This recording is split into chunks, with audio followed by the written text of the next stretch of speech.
Welcome to the Middle Sisters, where Mitzi and I dive into the middle of everything. I'm Afton. I'm Mitzi. And this is our 29th episode. Mitzi and I are sisters, and we talk about our midlife situations. So, yes. We just had lunch at Red, White, and Brew, a nice local eatery, with my mother-in-law, Marlene, my mom and dad, our mom and dad, Stan and Eleanor. And we're laughing because our dad ordered a drink, but he said, "Oh, I'm 16 days sober." And we said, 16? Well, why are you drinking now? And he goes, "What? It's time to start over." Many. Time to start over. It's okay to start over. So we were kind of raised like that. We talked about that in our last episode of being split personality. Yeah. We just say, okay, we're going to start over. We have these goals in mind, but then we're like, it's okay to start over. Yeah, because I just went like 2.5 weeks of no sugar, no gluten, no carb. And so I wasn't drinking. And then last night, I sort of had emotional meltdown and Had some gluten. Yeah, had some wine, and then I went to Jack in the Box later. But you're fine today. Then you didn't Yes. have any sugar. Then you I weren't woke tempted at dinner or lunch to eat anything. Yeah, I threw out leftovers from Jack in the Box this morning, and then reset the day and go, okay, we're gonna get through another couple of weeks here and just keep going. So Dad calls himself Stupid Stanley. Why does he call himself that, do you think?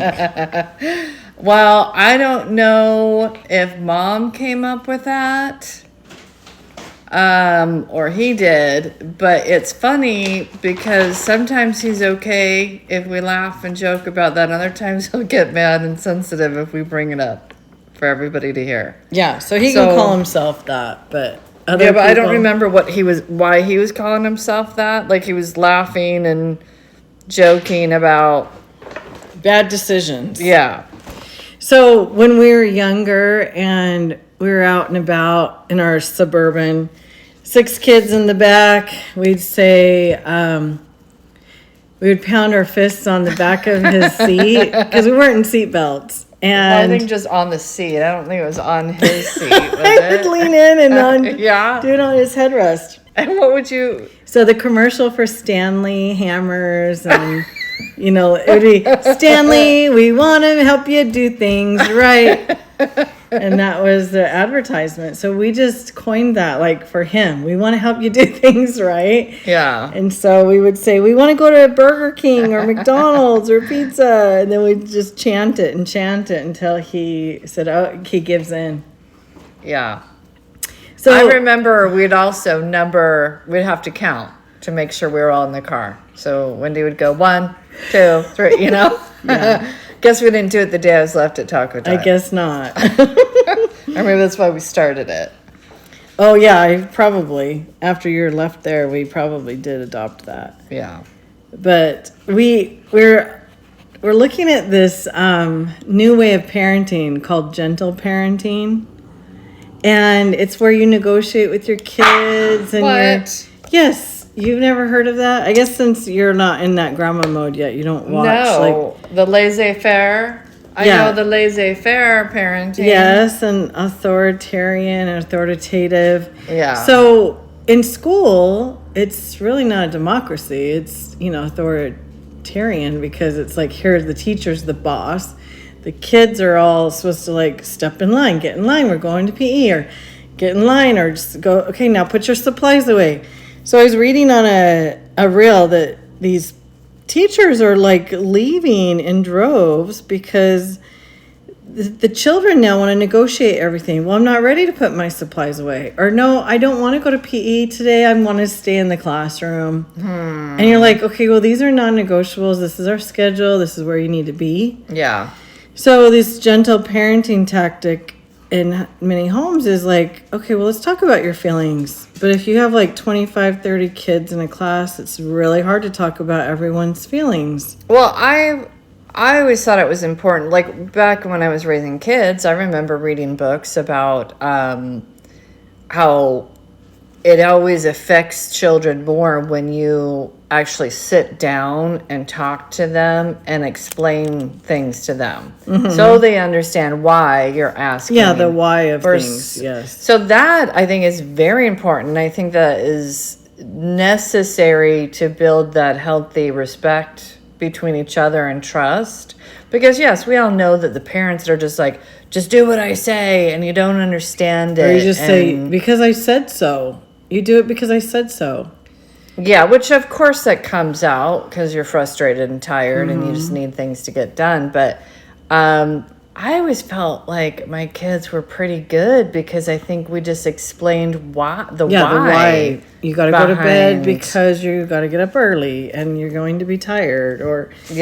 But yes, it's healthy. Yeah, it is. It's a communication. Yeah. But I also had students that kept asking me the same thing. I'm like, no, you're not staying in for recess. I have to go to the restroom. I have to go to the office. And they would just keep asking and asking and asking. I said, did you always like ask your parents it over and over and over until you got your own way? And they're like, yeah, pretty much. So it's, I don't know. Yeah, I mean, after you explain it and say, well, I can't leave you here alone. It's against the rules. So I can't, maybe try to figure out something else with them or something, or figure out why they don't want to go to recess. And, so that is important. Communication is always important. So my grandson is like, I don't like school. I get bossed around all day. And I said, well, who bosses you around? He said, my teachers. And I'm like, well, if you stayed home, you'd get bossed around too. He goes, yeah, my mom would boss me around. So I'm like, it's just being a child. Yeah. So children need to realize that you're still a child, and adults are going to have certain demands, like do the chores or get in the tub or come and eat dinner now, not later. And the thing is, kids, I guess, need to learn to be obedient. I think that's the hardest thing, is just obey what the adult is asking of you, even though it's hard and you don't want to. Children need to learn resiliency. My kids, I think, learned resiliency, like just authentically, because they had a sick dad. Yeah. And, dad needs help. Who's going to jump in and help? Oh, I don't feel like it. But there was a time where I'd say, who's going to go help dad in the bathroom? Because I was cooking dinner. Yeah. And they all looked at me with puppy dog eyes and like, don't ask me. Don't ask me. And I was like, oh, goodness. Okay, I'll go do it. But. Yeah, see, I think that's where we're all different, right? Like, you look at it like, okay, that's okay to ask the kids to do that, but I would never ask my kids to do that. After 8 years? Why? Yeah, after 8 years, it's because all people help. Yeah, everyone, all hands on deck. You know why? Is because I have a hard time with that stuff. So for me to ask a child to go, like, help wipe their parent. No, they don't do that. They didn't do any of that. They didn't wipe. It was lifting. It was that he could do all that. Still having to go in the bath. I don't know. Well, it was actually just lifting. That's crossing some boundaries. Because they had the grab bars and then the walker or the wheelchair. And so it was just basically standby assistance. Yeah, but they're still having to, pull up his... I don't know. To me, it would not be something I would ask. Yeah. But this is where we're all different. So you look at it like, hey, if I have to do it, you have to do it. Well, and I'm not like that. I'm like, well, that's not the child's fault. Like, I've tried to still protect the children and let them have their childhood. Because I'm like, Mom, I did everybody's laundry up until my 20s. My kids were doing their laundry at 12. Once they hit junior high, you're on your own. You're doing your own laundry. Yeah. See, I was raised by Mom, though. Yeah. And Mom did a lot for us. I taught my kids how to make pancakes and eggs, so they were self-reliant that way. But I mean, I definitely taught my kids stuff. I just didn't make them do it. I mean, of course they do it now because they're mid-20s and on their own. But, yeah, I mean, but this is where we're all different. Yeah, it's true. We just all have a different idea of what's expected of our children and what's expected in the household, right? Yeah. So I just was starting to hand out my book, Enduring Grief, for Yes. widows and widowers. And, sometimes as an author, you're like, oh, is it done? Is it good enough? Is it edited enough? But I got this letter from my grandma back in 1989 or 90, right when I had graduated from high school and I was in college. And I wrote one of my romance novels and I gave it to Grandma. Yeah. And she wrote me back and she said, I could not put that down, Afton. You have the gift of writing. And I can't find the letter. But I said, oh my gosh, my grandma came back from the grave and reinforced that, okay, I can do this. I have a gift of writing. Yeah. It's just, I have all these Did you leave it books. at Mom and Dad's? Maybe I did, or it's in the other room. But I love to write. And now that I got my hormone therapy pellet, my brain is lit up. And I'm like, oh, I got this book in my head and I got that book in my head. And when I was in Hawaii, Hillary was illustrating one of my children's stories. And so, nice. Anyway, I was going through old letters. And, as I came across Grandma's letter, I came across a letter that Mom had sent me for my 18th birthday. I was already up at Rick's College in Idaho, which is now BYU, Idaho. And then I also got Mitzi and Jennifer, her best friend, some letters. And it was like a flashback. And so it gave me another idea for another book. Could you imagine 50 years of music? Like this song, it's like a musical. There's a song in history that triggers a memory and all of these things. But it's funny because, Jennifer's saying stuff like, how's your boyfriend stuff? And don't tell me you don't have one because I know you. I always chased boys. I love to chase boys.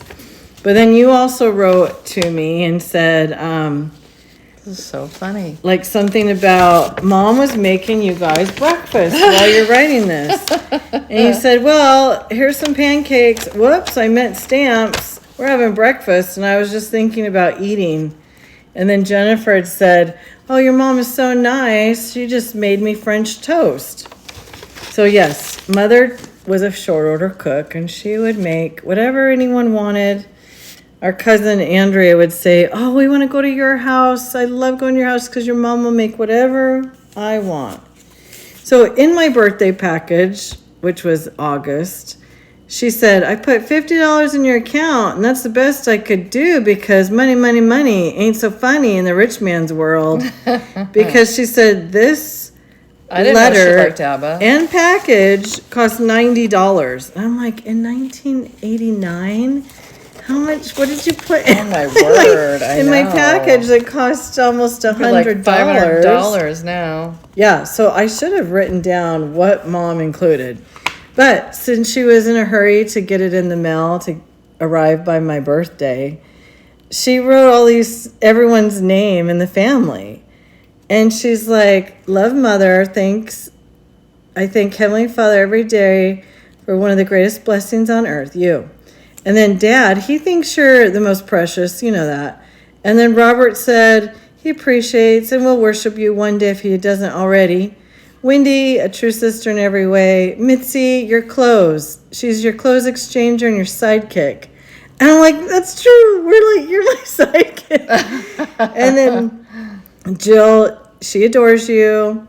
And Deborah, you're a little snuggle bug in bed with you, which was true. Debbie would always find her way in my bed in the middle of the night. And write us little love notes sometimes and leave it on our pillow. Yes. So Debbie's our last sister that we need to kind of interview and introduce on our podcast. Yeah. I'm not understanding this letter, though. I'm reading a little bit of it that I wrote to you. Yeah. Who's this Saturday Carrie? I don't know. That's Jennifer's handwriting. Oh. So anyway, this is yours. But anyway. Oh, I see. That's why I was so confused. So the days of letter writing, I'm cleaning up my office and I'm going through all of these papers that students had written me and thank you cards from families at the end of the school year. And then I come across this box of letters and I'm like, what? Dated 1990 when I was in college. From like friends and cousins and sisters and parents. I'm like, oh goodness, what do you do with this history? I even had like friends, boyfriends, like that went on missions that were writing to me.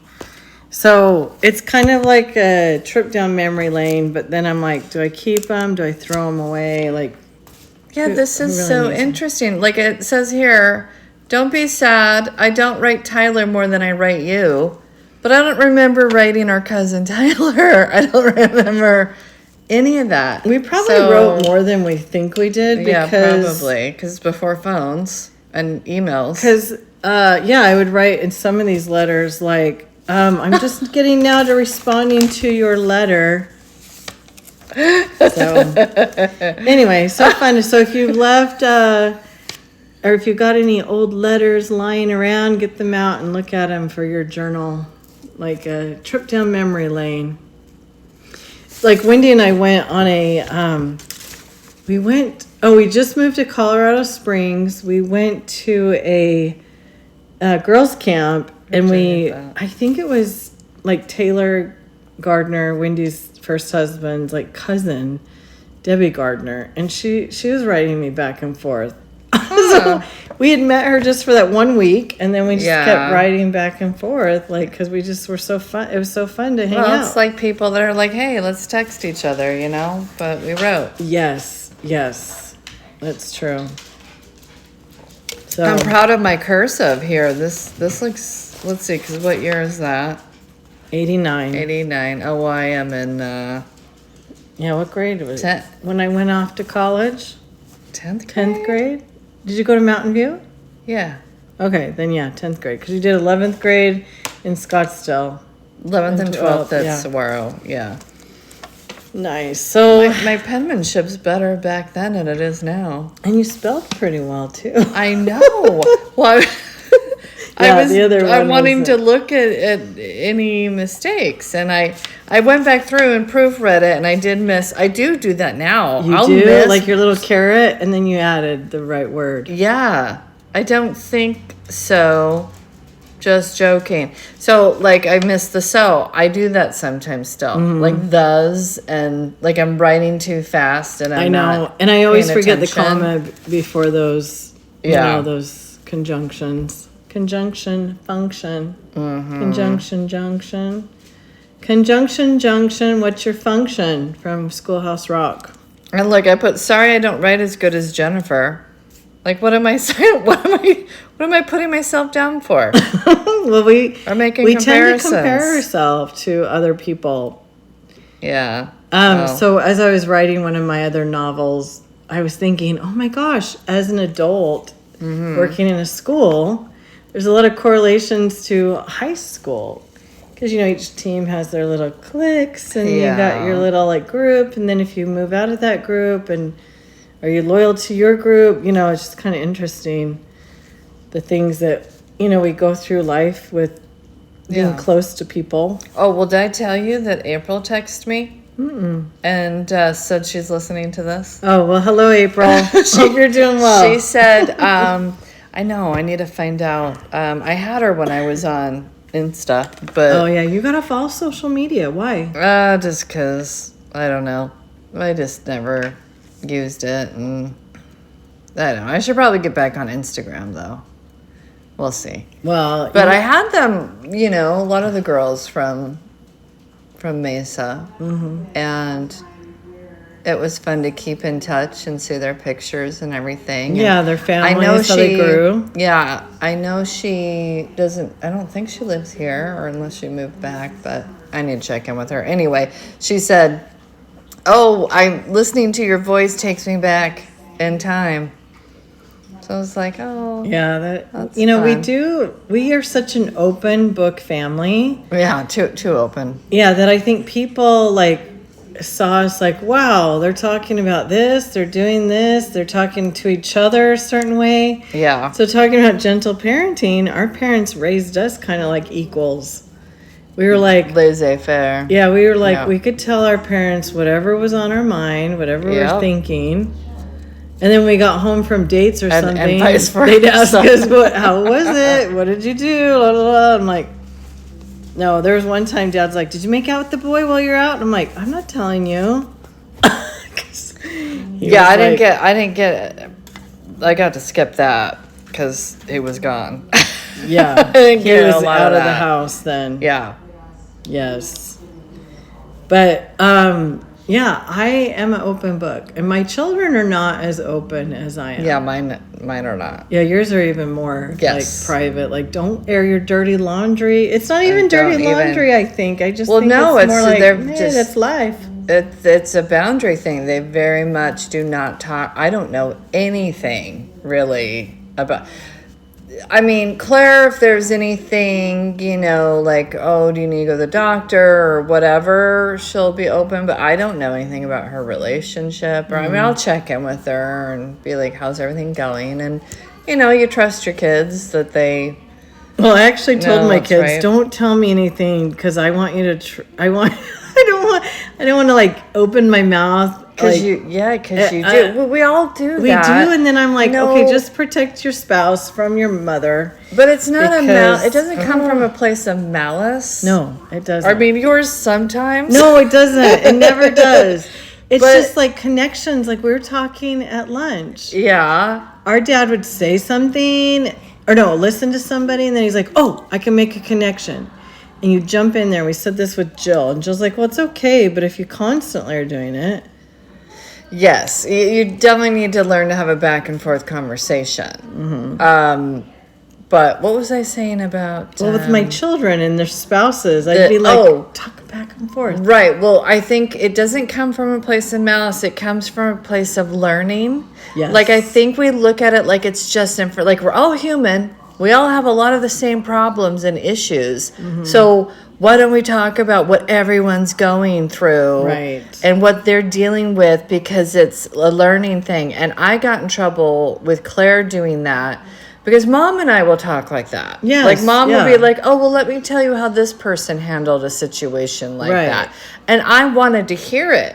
So when Claire and I were talking, she would tell me stuff. I'd be like, oh, well, here, I know somebody that dealt with something like that. Or I did, to try to have a back and forth. And she looked at it like I was always turning the conversation into what I wanted to say, or like she didn't felt heard. Yes. And I had to learn that and go, okay, I see what you're saying. Yes. I just am so used to my mom and I, because we want to learn from everybody's story for some reason. I know. And we always have someone confided in me about that. But then I said, oh, that's not my story to tell. Yeah. But if I leave names out where you're like, okay, another woman has dealt with that. Right. This is how she was dealing with it. I don't know. Like you said, we want to share information and share connections. Yeah.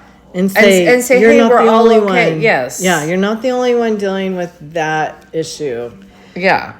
But yes, so I was telling Dad, I'm like, Dad, I've had to unlearn that back and forth and just be quiet and just listen. And then maybe if there's room, I can pull something at the end to say, I see what you're saying. There's someone else like that, or I've dealt with that. Because a lot of times we put it on, oh, I've dealt with that too. Yeah. Or I have that problem too. But our niece Stephanie's very open like that. Remember, we were talking all about, after having a baby and your body's changing and different things. We're like, she even shared with us her birth video. Well, I was like, wow, she's very open. Well, and maybe that's because of her nursing. Maybe like medically she's very open because that's her career, that's her job, you know. Yeah. So I don't know. I just think depending on how you were raised. Right. And so that's why with in-laws, and I don't know Claire's boyfriend if he's very open, but no, I don't. I do have one daughter-in-law who's very open. Yeah. And then the others are just more like, I need to build trust with you first, you know, and it's just kind of not as deep. But I do enjoy those conversations. And I think, well, if I help somebody else with information, great. But my daughter's taught me too, though, if I said something like, gosh, this water's like scalding hot. Is it too hot for the kids' bath or whatever? Are they going to... And then they have to look it up on the internet. What's the temperature supposed to be for your hot water? So your dishwasher and your clothes can get sanitized. Right. And they're like, no, Mom, it said it the right thing. I'm like, oh, okay. Like they have information on their phones. Too. That's, I think, what makes people not have to communicate as much too. Because, if you need information, you don't really ask anybody. You ask Google. Right. And like the old wives' tale. Like they say, oh, we'll do this for the cough or do this for an earache. And then they're like, oh, no, we've got it. Like, yeah. But there's also that whole sleep training. And now they're saying don't use those sound machines so close to the kids' ears because then it like changes their speech, like delays their speech. Really? And so you don't know what to believe too because you're like, well, is that research based? Well, and that's where I think, you and Wendy are definitely more firstborn. Like, I mean, I have some of that, but I know to step back a little more. Really? Because I think you're more firstborn than I am. Really? Well, yeah, because you're the oldest of those younger three, and you're just kind of like took charge of what needed to be done, I guess. Right? Yeah, maybe I don't realize I think your kids have trained you to be a little more, less, like I don't know, they not had controlling is not the word. Well, they had more control. They're both firstborns, really. Yeah, because boy and a girl. And Jeff didn't talk much, and so they were just more, Mom, you don't know. Yeah. So I remember going on a trip with you guys, and I fly standby, but I couldn't get out. Yeah. So I'm like, hey, can you guys make some room for me and my luggage? And I was so surprised how your husband and 2 kids, were very smart. I'm like, they could say the states and capitals. They could say these facts. Like, And so here you were like scrambling, like, da da da da. And then they're like, no, Mom. And I was like, oh my gosh, poor Mitzi. Mitzi, just don't say anything. No, Mom. But see, I didn't really mind that because I don't want to say things wrong either. Right. So if I need to be corrected, I'm fine with that. But yes, I gotta tell you. Well, I'm not a geography person. I know, and Sean's trained me. Every road trip we go on, we do like memorization skills. Yeah. But I have to tell you this story. Like in high school, I don't remember the situation, but Rob said to me one day, Afton, it's better to keep your mouth quiet and have people think that you're smart than to open up your mouth and prove them wrong. Yeah. And I was like, what? What did I say? I thought that came from Mom. Oh, maybe Mom said that to Rob, and then he repeated it. Maybe. So, anyway, so our last takeaway, last thoughts for today's subject. We're all stupid. We're all stupid Stanleys. We're all stupid. Stupid sisters. We're going to change our name. The Stupid Sisters. Oh, that'd be hilarious. The Stupid Middle Sisters. There we go. Well, I believe us humble. Everybody's stupid and everybody's smart. Yes. There's 8 different intelligences, and we hopefully have a few of them. 1 or 2. But yeah, not everybody, knows It. everything. Right. So that's the humbling thing, is that we can say, yes, I'm not smart in that. I gotta tell you this other story. Topic. Okay. I was getting my master's degree from NAU, and they just had these satellite office type places. We'd go to the high school for our classes, and a lot of the professors were superintendents of schools. So one of them was at Desert Ridge High School. So I met this class, and the superintendent is telling us this story that he's like in front of this huge group of teachers in an auditorium, and he goes up and he says his speech and everything, and then he realized his zipper was down. And I always like shouted out whatever I wanted to say in class. I was one of those. What? No, as an adult, but not as a child. I was deathly afraid of my voice as a child. Yeah. But I said, well, those kinds of things make us humble.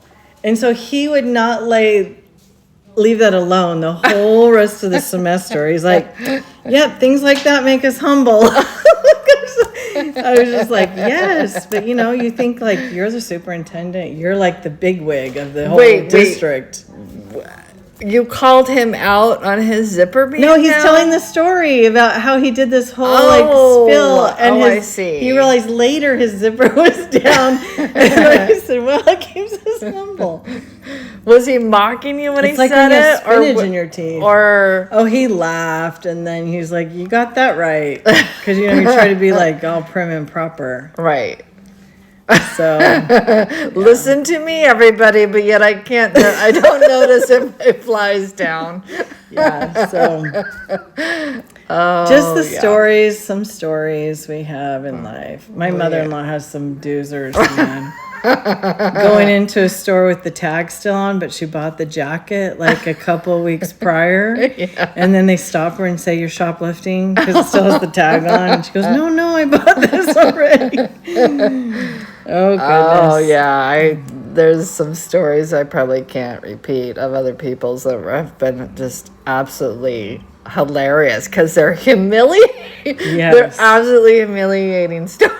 What was that story in school when you got to tell this story? This boy behind you said, "Do you know who Xavier is?" And you thought, it's a girl. It's a girl sitting next to me. She's brand new that year. And it's junior high, so I don't know if it was maybe it was 9th grade. And so we're talking about the football players. Yeah. At the school. Yeah. And there was a big guy named Xavier. So I had turned to her and I'm like, "Oh, well, do you know who